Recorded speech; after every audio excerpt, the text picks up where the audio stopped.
Hi, welcome to this first episode of Cooking with Skree, and we're making choripan. First of all, we're going to be making a chimichurri. It's a Argentinian sauce, a green sauce. First of all, we're going to get a green chili here. You can use jalapeno, you can use whatever chilies you want really, as hot as you want. Cut it down the middle. I usually take out the membrane and the seeds, because I don't want it overpoweringly hot at the moment. Just cut it up into nice little pieces and chuck it into your blender. Next up, we're going to want to grab some parsley, some coriander even. Grab the coriander, chop it up about a quarter of a cup, and we're going to get that with some parsley. Flat leaf is probably the best for this. I used curly parsley because they didn't have any flat leaf. So you're going to want to chop that up, give it a wash, chop it all up and get it in the blender. Next on the list is half a teaspoon of dried oregano. Pop that in there, along with some smoked paprika and some chili flakes. Chili flakes about half a teaspoon. Smoked paprika, just to give it that really nice smoky flavour. About half a teaspoon, 1 to half a teaspoon of smoked paprika, and that will be absolutely perfect. Gives it a nice little bit of a punch.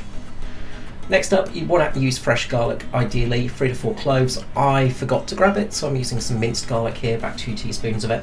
Fresh garlic really gives it a pop because you get those nice little granules. White wine vinegar, half a tablespoon. Taste though, you might want to add a little bit more if it's not quite tart enough. Extra virgin olive oil, quite a bit of this because this is quite an oily sauce, so you want to use about 3/4 of a cup of extra virgin olive oil. Pour it in. And next up, we are going to blend everything together. A little bit of salt, sorry. You can tell this is my first time doing this. I've forgotten what I did already. So salt, and then add to taste as well. So it's always a preference. Blend it up, get it nice and chopped up. You can chop it by hand if you want to. That is a really good way of doing it too. Gives it a nice, really nice chunky texture. But I'm going to do it with the blender because my wrist is quite painful. Next up, taste. So this is always an important part with anything, but you want to taste it just a little bit on the spoon, just get an idea of what the flavour is. Needed to add a little bit more salt to this. You might need to add a little bit more oil, a little bit more vinegar, maybe a bit more parsley, but whatever, just give it a taste and then you can work it out. Don't worry if you're afraid, you will work out what tastes good and what doesn't. Pop it in the fridge. You can do it for not too long. If you're making it all together, this will take about 15-20 minutes to make fresh from start, but pop it in the fridge for maybe an hour and it really does help the flavour. Cut some nice crusty bread in half. I'm using ciabatta. You're going to want to toast this on the inside only, so we're going to put that to the side. Next up, we're going to use our chorizo. I'm vegetarian, so I'm using a vegetarian chorizo. If you eat meat, use meat chorizo. The only difference is with the meat chorizo, probably don't use as much oil in the pan. The vegetarian one, you just need a little bit more oil in there. Real chorizo obviously has a bit more fat in it. I'm going to add a little oil to my pan, using a cast iron here so I get a nice crisp on the chorizo. Let the pan get nice and hot, make sure it is nice and hot, and then you're going to want to pop your chorizo into the pan, cut side down. So you butterfly your chorizo, pop it down, cut side down. That's going to make that nice and crispy. As I said, if you're using meat chorizo, you don't need as much oil because the fat's going to go in there, and just press it down a little bit as well. You want to flatten it out. We're going to pop our bread under the grill now, just to get it nice and browned on the inside. We're not going to grill the outside of it, so just the inside. About 1 to 2 minutes under the grill should do it. You can do it in the pan as well if you've got room, and that will also add some of that nice chorizo fat to it too. Again, I'm using a vegetarian chorizo, so not as much fat coming out of it. It's not going to give that much flavour to the bread. Make sure to cook it until it's nice and done. Top it onto the skin side down, get it nice and crispy there.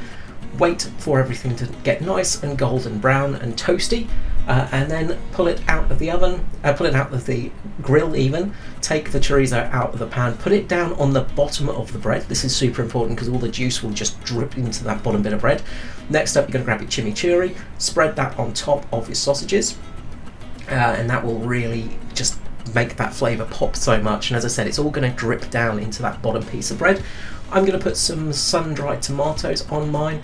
I sometimes even use a bit of cheese, some really nice cheddar, put that on the top layer and melt it obviously, and then fold it over, and it is ready to eat. Let's take a quick look at the cross section.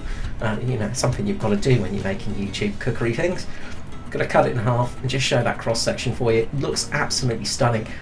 The Veef Vegetarian chorizo is amazing. It's so good. It's absolutely delicious. Anyway, here's to the tasting. Finally moved to bedroom to eat a bit because little one is making so much noise and watching Teletubbies.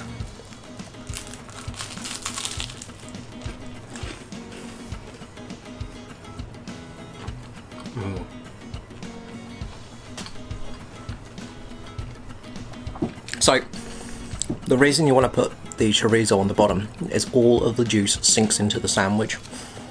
It just makes it so delicious. Absolutely, in my mind, the greatest sandwich to ever exist. And yeah, do try yourself because it's just so easy, so quick.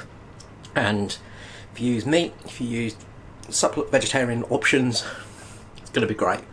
Like, absolutely magnificent. Alright, thanks for watching.